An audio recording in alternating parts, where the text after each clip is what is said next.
Painless self-treatment of heat in 30 minutes. Avis Hospital, Hyderabad. Ramaa Raavi. When we see some people, no matter how bad luck they have, they turn it into luck.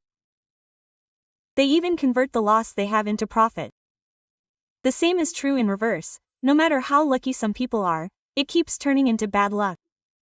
This and that keeps changing, right? People's mindset also changes depending on their time. They think that they have a problem and fall down. Some people fall to the ground. There is one person who thinks about that problem and tries. Fate helps such a person.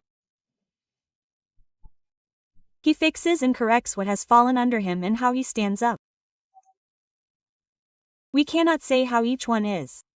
In such a case, do we say that God made hand or man made hand? Yes, one of the palms is made by God and the other is made by man. His determination, dedication, courage and the mentality of not losing courage are set by his mindset. We see some people like that. Yes, we think that they have a lot of bad luck, but he stands up. It is not only the way that they come together, but his mindset is also the reason. We cannot say, oh, there is a good story about this. I really liked it.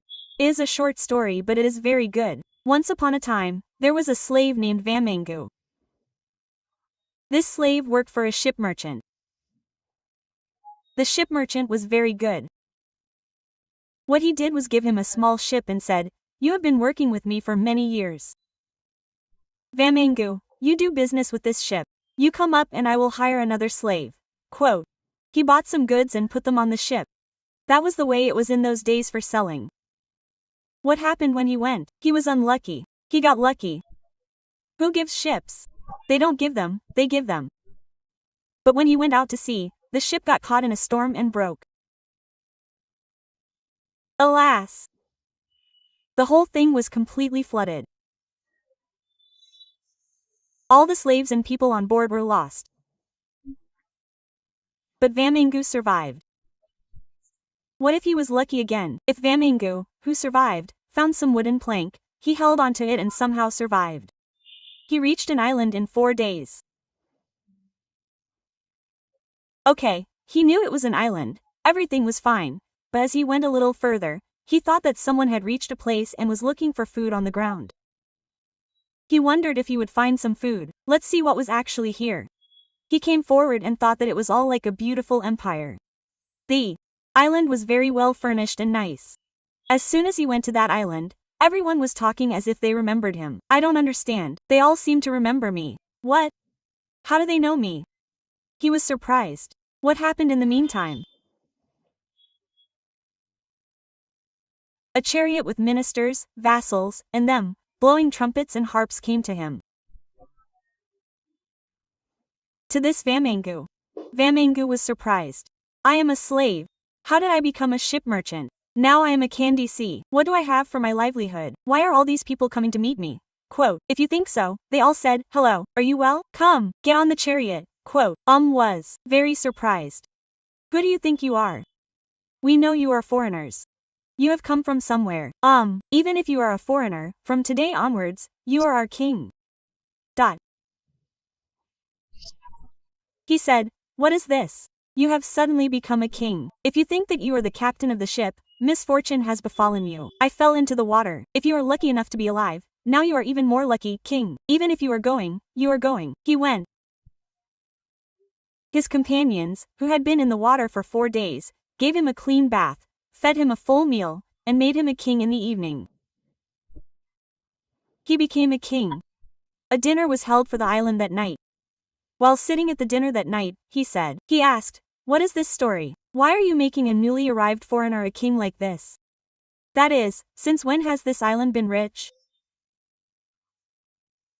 We have work, we have food, we have everything, but we do not have a regular monarchy, we do not have kings, we do not know what to do.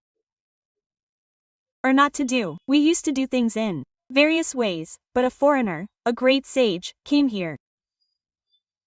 He was very wise. He came here and took over the reins of our kingdom.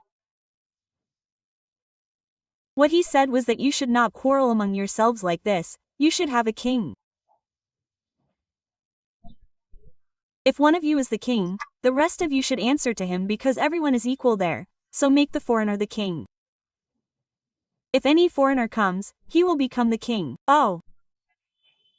After a year, take him and leave him in a forest in a corner of this country. If he is the king for a long time, he will have power over you. Why should we give power to a new person? Don't give him that much. Teach us to elect a new king every year. We have elected so many kings so far, and now you have come today. The matter is good. Otherwise, he had doubts about what they would do with me after a year. We will leave them in the forest, that's all. What else will we do? We will not give them food or anything. Taking them and leaving them in the forest is your death. You will die. They will not go away. Oh well, that's all. They will enjoy royal pleasures for a year. They will have pleasure. They will also have the opportunity to run the administration. This Vamangu has worked as a slave. He doesn't need all these royal glories. He lives a simple life. Okay, after becoming a king, he will handle all the administration here. He did a little. He thought about it in 15 to 20 days. Where will they leave me tomorrow? Let's see what it is. He asked some people and they took him. If you go there, you will see that it is a big forest. There is no human movement. All the kings who have been abandoned are gone. That's all. There is no food. There is nothing. There has been no king for 2 or 3 months. If this kingdom had been abandoned 2 or 3 months ago, how would they have survived if there was no food? Yes. But he knew one thing. There is a lot of wood there. There are so many trees. The soil is very fertile. What did he do?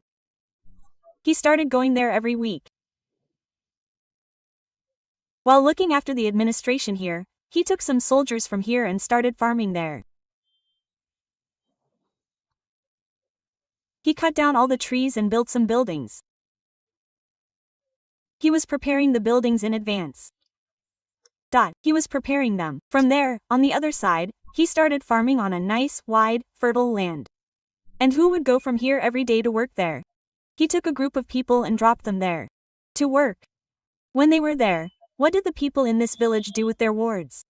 They started going to the kingdom in the forest. What about wards, marriages? After 6 months, a world construction would take place there. From there, the big people, now the sculptors, all the people who worked here to build buildings, should go. Earlier, only the woodcutters went. Then the woodcutter left, the woodcutter stayed there. They enjoyed the fresh air, the new crops, the first crops. Gradually, a city was completely built there. It was happening like Amravati. A year had passed. As soon as a year had passed, they said, "We will send you the king tomorrow." And so he said happily.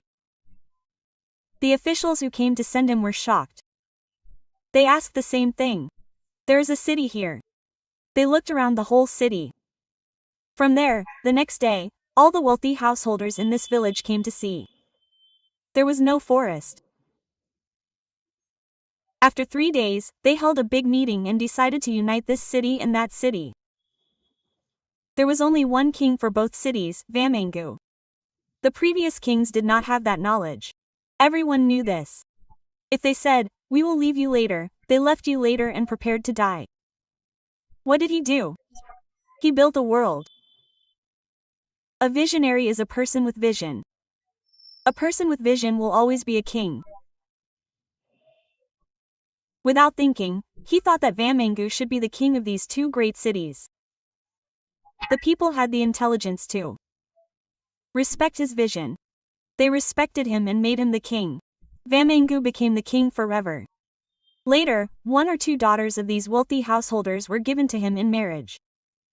His children became kings. After that, he also became the king here.